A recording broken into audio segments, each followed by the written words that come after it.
போட்டித் தேர்வு சம்மந்தமாக வீடியோ போட்டு ரொம்ப வருஷம் ஆயிடுச்சு. இப்போ திருப்பியும் சரி போடுவோம் அப்படின்னு போடுறேன். இதில் லாப நட்ட கணக்கு நம்ம எப்படி லாஜிக்காக பார்த்த உடனே ஆன்சர் பண்ணலான்னு போக பார்ப்போம்.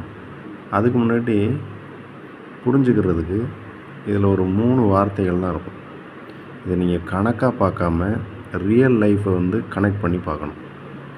ஒரு பொருளை வாங்குகிறோம், அது வாங்குகிற விலை, இல்லை அது என்ன விலைக்கு வாங்குகிறோமோ அதை அடக்க விலைன்னு சொல்கிறது. நம்ம ஒரு லாபம் வச்சு விற்போம். அப்போ லாபத்தை சேர்த்து விற்கிறதுக்கு பேர் விற்பனை விலைன்னு சொல்கிறோம்.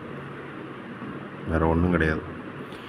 இப்போ ஒரு பொருளை 50 ரூபாய்க்கு வாங்குகிறோம், 10 ரூபா லாபம் வச்சு விற்கிறோம் அப்படின்னா விற்பனை விலை 60.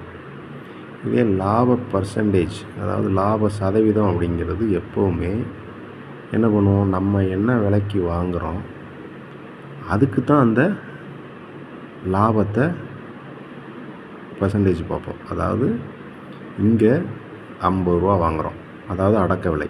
நீங்கள் அடக்க விலை விற்பனை விலைன்னு குழப்பிக்கிட்டு இருக்க தேவையில்லை.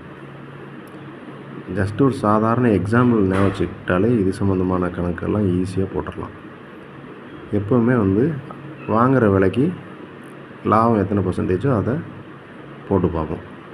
இங்கே லாப சதவீதம் எவ்வளோ வரும், 20% வரும்.